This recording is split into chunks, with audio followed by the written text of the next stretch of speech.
Need 3 soomukit minu selja taga mängivad järgneva rohkem kui 20 aasta jooksul Eesti riigikaitses kindlasti vägagi tähtsat rolli.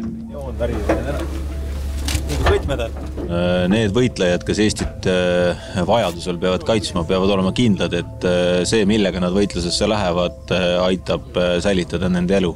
Ja need siin, see 4x4 ja minu selja taga olev 6x6 soomuk on kindlasti see abivahend, mis aitab meestel paremini ellu jääda. See on kõige olulisem.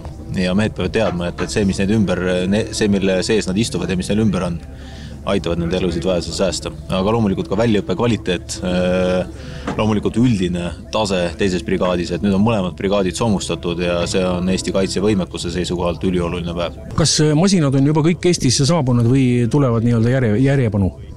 Suur osa on Eestis, aga on veel saabumas, et aasta lõpuks peaksid kõik kohal olema, aga näiteks kevadisel suurõppusel Siil on nad kõik juba teise brigaadi kuperjanovlastel kasutuses, nii et lähevad kohe töösse.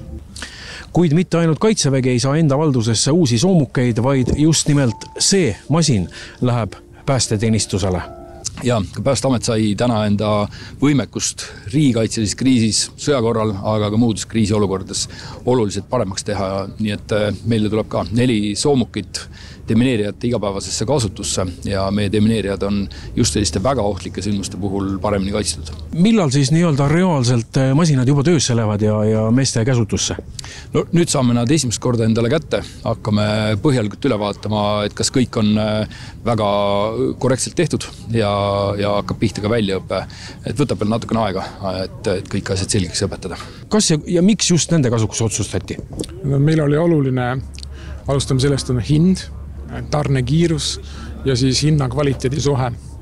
Ja kuna hind oli mõistlikus kvaliteediga ja tarnekiirus oli väga hea, siis langetati valikotsus ka nende kasuks. No mis see Eesti riigile maksma läks? No ütleme niimoodi 200 miljonit eurot. Kui kiiresti siis need masinad tulid? 4x4 tegelikult on 72 nädalat viimase sõidukini. Et siis leping allkirjastamisest.